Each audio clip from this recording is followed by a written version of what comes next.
तो सबसे बड़ी बात कि ट्रंप की जो धमकी है, क्या वो सोने चांदी को ले डूबेगी? क्योंकि लगातार ट्रंप धमकियां दे रहे हैं और इसका असर सोने और चांदी पर भी देखने को पड़ रहा है। ट्रंप का जो अल्टीमेटम था, ट्रंप ने जो सीधा अल्टीमेटम ईरान को दिया है, उसमें 8 बजे रात ईस्टर्न टाइम और भारत के सुबह के 5:30 बजे उन्होंने ये बयान दिया था। जो भाषा थी अमेरिका के राष्ट्रपति की, वो एक राष्ट्रपति जैसी नहीं थी, एक गुस्साए हुए नेता के जैसी थी। और उन्होंने जो एक सोशल मीडिया पर पोस्ट भी किया, उसमें इस बार जो भाषा थी वो अब गाली गलौज पर उतारा है। यानी कि एक तरफ मिसाइल और गोलियां और दूसरी तरफ अब गालीबाजी पर भी अमेरिका के राष्ट्रपति उतर चुके हैं। ये स्थिति अभी बनी हुई है। ऐसे में सवाल यह है कि ईरान टूटेगा क्यों नहीं?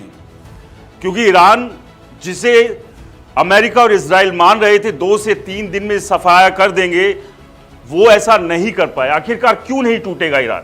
ईरान ने देश को 31 मिलिट्री जोन में बांट दिया है। 31 मिलिट्री जोन में हर जोन इंडिपेंडेंट डिसीजन ले सकता है। यानी कि अब उसे कहीं जो सेंट्रल डिसीजंस के लिए इंतजार करना पड़ता था, वो अब खत्म हो गया है। यानी कि जो सेंट्रल जो डिले था, अब वो खत्म हो गया 31 मिलिट्री जोन बनाने से। अब इससे हुआ क्या?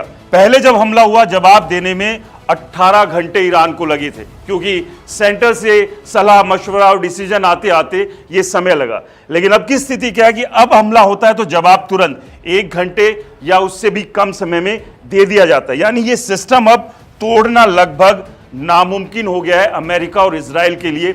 इसलिए ईरान जो है वो मजबूती के साथ खड़ा है कि डिसीजन उसे तुरंत लेने को मिल रहा है। 31 मिलिट्री जोन जो है अपने अपने हिसाब से वो डिसीजन ले रहे हैं और रिएक्ट कर रहे हैं। अब बात कर रहे हैं, जो गेम चेंजर है वो 2 स्ट्रेट है। हम अभी तक बात कर रहे थे स्ट्रेट ऑफ हार्मुज की, इसके अलावा एक और है, वो है बाब अल मांडेब।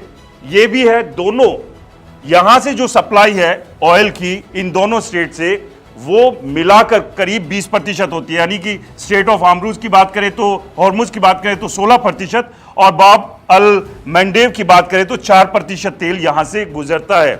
और अगर ये दोनों बंद होते हैं तो 20% ग्लोबल जो ऑयल सप्लाई है वो रुक जाएगी।